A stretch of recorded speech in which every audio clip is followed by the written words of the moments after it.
जय हिंद साथियों, आप सभी का स्वागत है द यूनिवर्सिटी ऑफ मैथमेटिक्स पर। आज फिर से एक नया टॉपिक लेकर आए हैं और आज का टॉपिक है हमारा, देख सकते हैं कि find the velocity and frequency of bourse stationary orbit. ठीक है, इसके पहला लेक्चर में मैंने आप लोगों को बताया था कि total energy of the Bohr's stationary radius Bohr's stationary orbit का टोटल एनर्जी क्या होता है, उसका लिंक डिस्क्रिप्शन में दिया होगा।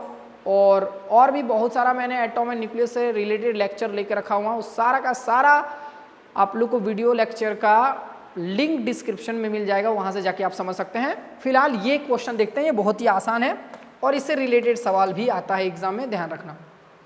तो क्या होता है वेलोसिटी एंड फ्रीक्वेंसी? देखो, फ्रीक्वेंसी का मतलब होता है एक सेकंड में इलेक्ट्रॉन कितना बार रोटेट कर रहा है। एक सेकंड में इलेक्ट्रॉन जितना बार रोटेट करेगा उसी को हम लोग क्या बोलेंगे, फ्रीक्वेंसी बोलेंगे। जैसे मेरे पास यहाँ पे एक फैन है जो घूम रहा है, जैसे कि अगर हम बात करें कि अगर फैन मान लो एक सेकंड में 10 बार घूम रहा है तो इसका फ्रीक्वेंसी 10 हर्ट्ज हो जाएगा, क्योंकि फ्रीक्वेंसी हर्ट्ज होता है। अगर एक सेकंड में 100 बार घूम जाएगा तो इसका फ्रीक्वेंसी क्या हो जाएगा, 100 हर्ट्ज हो जाएगा। समझ में आ गया?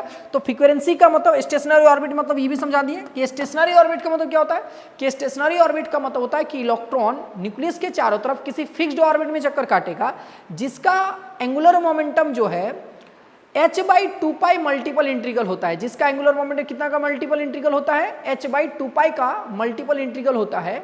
उसी ऑर्बिट को हम लोग बोलते हैं स्टेशनरी ऑर्बिट। ठीक है, और इलेक्ट्रॉन न्यूक्लियस के चारों तरफ एक फिक्स्ड ऑर्बिट में ही चक्कर काटेगा। समझ में आ गया? उसी को हम क्या कहते हैं, बोलो, स्टेशनरी ऑर्बिट। ये पिछला लेक्चर में बहुत बार बताए हैं। ठीक है, ध्यान सुनो।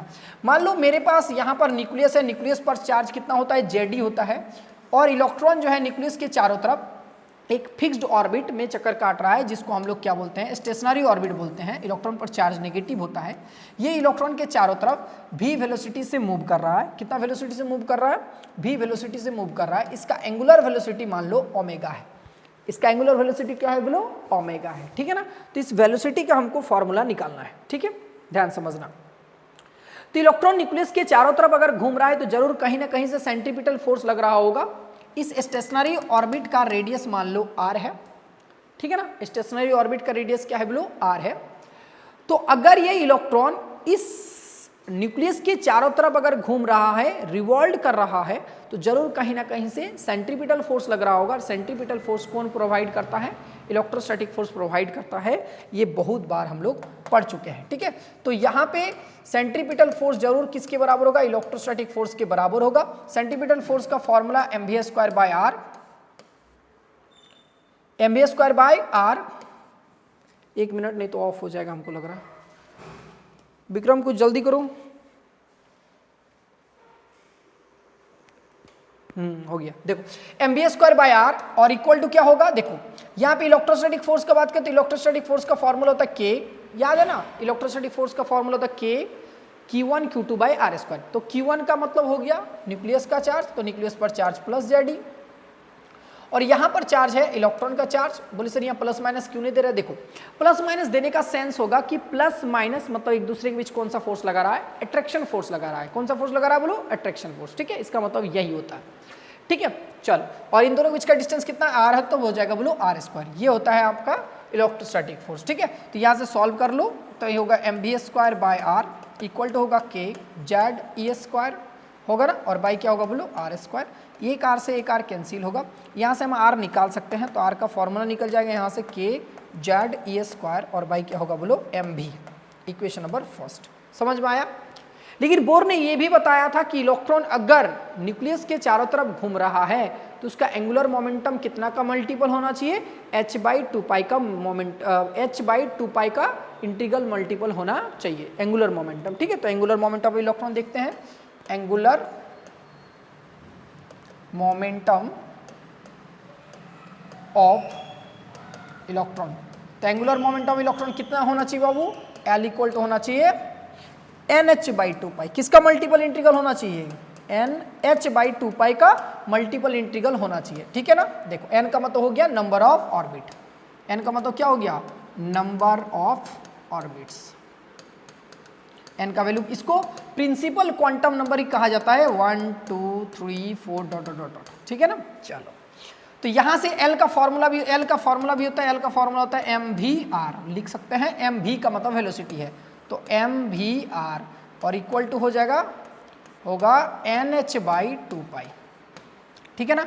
यहाँ से हम v निकाल लो, तो यहाँ से जैसे ही v निकालेगा तो v क्या आ जाएगा, v इक्वल टू हो जाएगा बोलो NH बाई 2 पाई और क्या होगा बोलो mv होगा। समझ में आ गया, ये इक्वेशन नंबर 2। तो यहाँ भी वेलोसिटी का, अच्छा यहाँ हमको रेडियस ही निकाल लेते हैं, तो यहाँ पे v लिख दें तो यहाँ r होगा, ठीक है। यहाँ क्या होगा बोलो r, समझ में आ गया। तो यहाँ भी रेडियस है, यहाँ भी रेडियस है, तो ये दोनों आपस में बराबर होगा, इक्वेशन फर्स्ट बराबर 2। तो जैसे इक्वेशन फर्स्ट बराबर 2 करेंगे तो क्या लिखेंगे यहाँ, देखो इधर हो गया के Z A square by M V square, तो यहाँ होगा K Z A square by M V square equal to होगा N H by 2 pi M V. Clear है बात। चलो तो यहाँ से जो कट्टे का काटो, एम से एम लुढ़क गया, बहुत अच्छा, लुढ़कना भी चाहिए, बी से भी लुढ़क गया है ना, तो ये भी उधर चला जाएगा तो होगा ना। इसको हम क्या लिख सकते हैं यहाँ पे, ये लिख सकते हैं बोलो के जेड ए स्क्वायर और यहाँ लिख सकते हैं इक्वल टू एन एच और इंटू वी। तो हमको वी निकालना है ना वेलोसिटी, तो वेलोसिटी का फॉर्मूला निकल गया के Z A square by n h. समझ में आ गया, ये निकल गया वेलोसिटी ऑफ स्टेशनरी और sorry velocity of electron of stationary orbit, ठीक है ना। अगर हमें हाइड्रोजन एटम के लिए बात करें तो हाइड्रोजन एटम के लिए जेड इक्वल टू क्या पुट करेंगे 1, तो 4 हाइड्रोजन एटम के लिए, तो 4। क्यों हाइड्रोजन एटम का बार बार बात कर रहे हैं, क्योंकि बोर्स थ्योरी हाइड्रोजन एटम के लिए ही था, ठीक है ना, हाइड्रोजन एटम। तो जेड इक्वल टू क्या पुट कर देंगे 1, तो वेलोसिटी मेरे पास क्या निकल के आ जाएगा, तो मेरे पास वेलोसिटी निकल के आ जाएगा के E square by n H. के ई स्क्वायर बाई क्या आ जाएगा बोलो एन एच आ जाएगा, ठीक है ना, के E square by n H आ जाएगा, ठीक है ना। देख लो के ई स्क्वायर बाई क्या आ जाएगा बोलो एन एच आ जाएगा।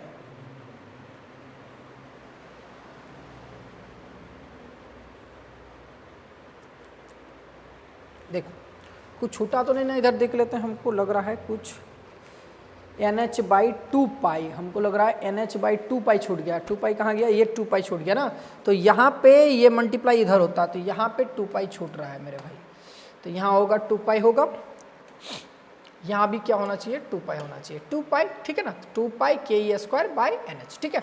तो ये हाइड्रोजन एटम के लिए था, क्लियर है, क्योंकि यहाँ 2 पाई था ना, 2 पाई छूटना नहीं चाहिए, ठीक है, समझ में आ गया होगा। अब हम बात करते हैं, तो वेलोसिटी निकल गया ना, अब हम बात करते हैं फ्रीक्वेंसी। तो फ्रीक्वेंसी क्या होता है देखते हैं,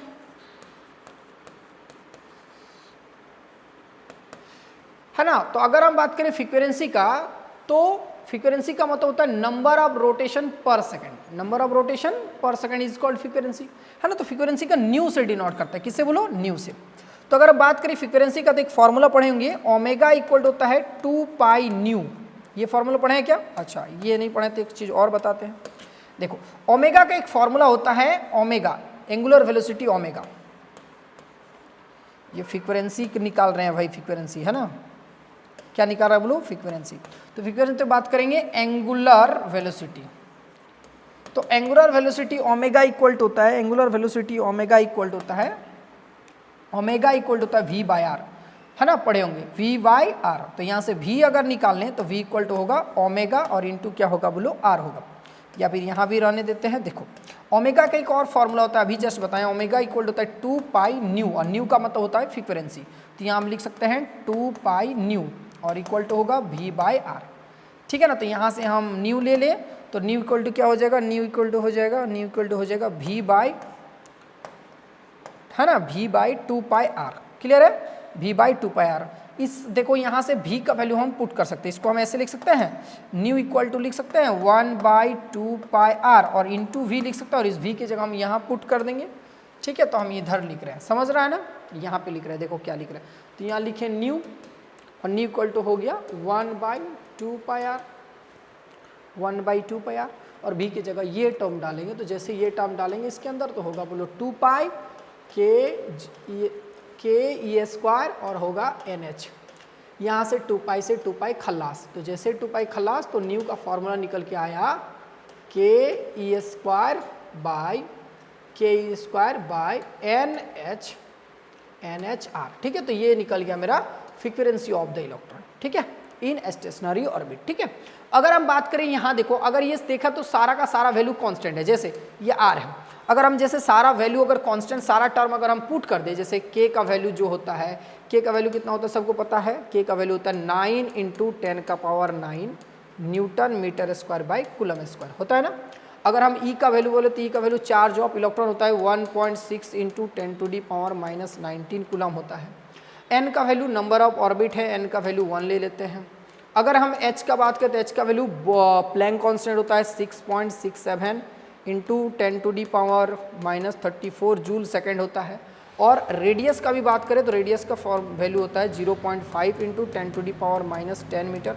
इस सब का वैल्यू अगर पुट करें तो फ्रीक्वेंसी का जो वैल्यू निकल के आता है बच्चा, याद रखना फ्रीक्वेंसी का वैल्यू निकल के आता है 6.57 और इंटू 10⁻15 देख रहा है 10⁻15 राउंड पर सेकेंड, समझ में आ गया। ये मेरा फ्रीक्वेंसी निकल के आता है किसके लिए बोलो, इलेक्ट्रॉन के लिए, ठीक है ना।